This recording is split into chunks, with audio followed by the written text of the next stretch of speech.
आओ मलकिन, अरे आवाज चला घुमा दे।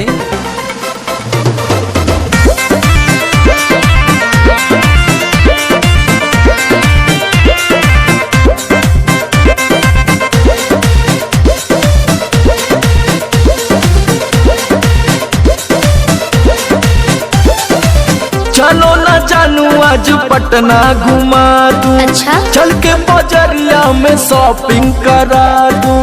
बाबू ना सुनो, क्या बात है? चलो ना जानू आज पटना घुमा दूं। चल के बजरिया में शॉपिंग करा दूं।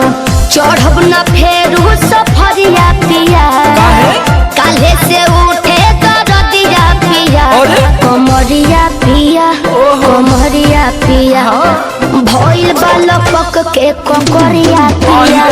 कमरिया पिया, कमरिया पिया, भइल बालपक के ककरिया पिया।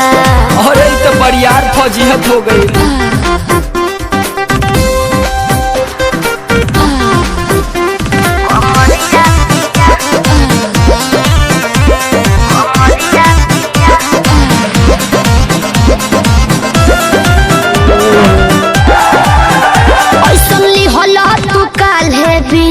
राजा जी लागे भइल बा कमरिया की रेख राजा जी। बुझो नहीं? बुझाता बुझाता, सुना नहीं रहबू संभर के गोरी तमनवा चिहुकबे करी। जति जोश में खो देबू होश कमरिया मुरुकबे करी। राते तू कइला बरदिया पिया। अच्छा? पोरे पोरे हो खता दरदिया पिया। कैसे? कमरिया पिया, अरे। कमरिया पिया, भइल बालपक के ककरिया पिया। दिखाओ तो। कमरिया पिया, कमरिया पिया, भइल बालपक के ककरिया पिया। पिछला उस सीजन में तो यह नाटक रहे।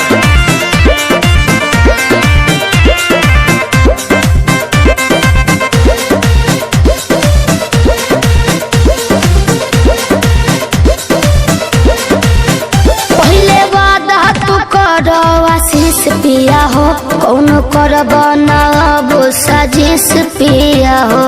लगनू चोनाए, एगो काम करा बिना डीपी से झरवा लेबू तो बहुते आराम करी हो। जब दबी है कमर समर दवाई नियन काम करी हो। बुझाइल? ले आवई मदन हरदिया पिया, पगली तबे नु जाई सरदिया पिया। कमरिया पिया, कमरिया पिया, भइल बालपक के ककरिया पिया। कमरिया पिया।